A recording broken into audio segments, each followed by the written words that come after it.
নোয়াখালী সদর উপজেলার অন্যতম সামাজিক স্বেচ্ছাসেবী সংগঠন নোয়াখালী যুব ও সমাজ কল্যাণ ফাউন্ডেশনের বর্ষপূর্তি উৎসব পালিত হয়েছে।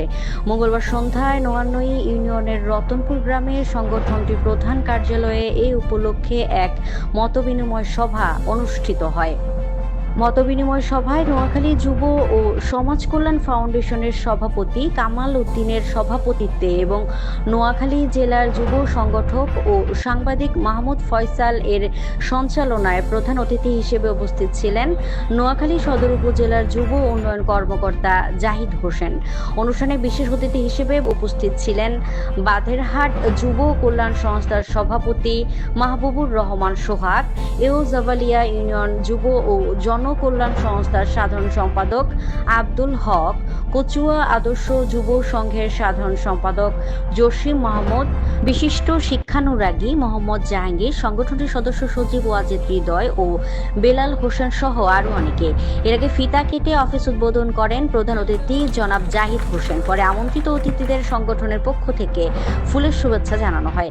এ সময় নোয়াখালী যুব ও সমাজ কল্যাণ ফাউন্ডেশনের 1 বছর বর্ষপূর্তিতে কেক কেটে উদযাপন করে সংগঠনের সদস্যরা। একই সাথে মরণ ব্যাধি ক্যান্সারে আক্রান্ত রতনপুর গ্রামের মোহাম্মদ মাসুদের পরিবারকে আর্থিক সহায়তা প্রদান করে সংগঠনটি। 2024 সালে যে ভয়াবহ বন্যা তৈরি হয়েছে, সেই বন্যা থেকে অনেকগুলো স্বেচ্ছাসেবী সংগঠন মানুষের কল্যাণে এগিয়ে এসেছে। তার মধ্যে নোয়াখালী ইউনিয়নের রতনপুর, যে আগে নাম ছিল, পূর্ব নাম ছিল রতনপুর সমাজ কল্যাণ ফাউন্ডেশন এন্ড ব্লাড ডোনেশন, সেখান থেকে তাদের যে কাজের ব্যাপকতা, মানবতার অনেকগুলো কাজ কিন্তু করেছেন, যার কারণে তারা কিন্তু বিপক্ষজনদের সাথে আলাপ আলোচনা করে এই নাম দিয়েছেন নোয়াখালী যুব সমাজ কল্যাণ ফাউন্ডেশন। মাদক, ইফটিজিং, চাঁদাবাজি, সন্ত্রাস, এই ধরনের যে সামাজিক যে সমস্যাগুলো আছে, এই সমস্যাগুলো থেকে প্রতিকারের জন্য সামাজিক সংগঠন সবচেয়ে বেশি আপনার মুখ্য ভূমিকা পালন করে থাকে। আসলে প্রবাসীরা কিন্তু এত ভালো নেই, ওরা অনেক কষ্ট করে টাকাগুলো আমাদেরকে দেয়। কেন দেয়? যে সমাজের অন্তত বিন্দু পরিমাণ যদি উপকার হয়, এটা তারা সার্থক হয়। তো সেই ক্ষেত্রে আমার একটা অনুরোধ থাকবে গ্রুপের প্রতি, আপনাদের ফেসবুক পেজ কিন্তু আমি ফলো করি। আমার কাছে খুবই ভালো লাগে যে একত্রিতভাবে আপনারা এত সুন্দর করে কাজ করেন। সেক্ষেত্রে যখন স্বেচ্ছাসেবী সংগঠনে কাজ করতে যাবেন, নিজের কাছে একটু ইতস্তবোধ হয় যে কী বলবে, লোকে কী বলে। একটা জিনিস মাথায় রাখবেন, যে কোনো কাজের কোনো অবদান রাখবে না, তার কাজে হচ্ছে কিছু না কিছু বলা, তাহলে তার তো কোনো কাজ নেই। সে আপনাকে টিটকারি করবে, হেয় প্রতিপন্ন করাই হচ্ছে তার কাজ। আর যে কাজ করবে সে কিন্তু আপনাকে উৎসাহ দিবে। তো এই ক্ষেত্রে এই সমাজের মুরব্বীরা যারা আছেন, আমাদের স্বেচ্ছাসেবী বাইরে যারা আছে, তাদেরকে আপনারা উৎসাহ দিবেন। আমি কোনো সংগঠনের সভাপতি না, আমার কাছে কোনো পরিচয় না।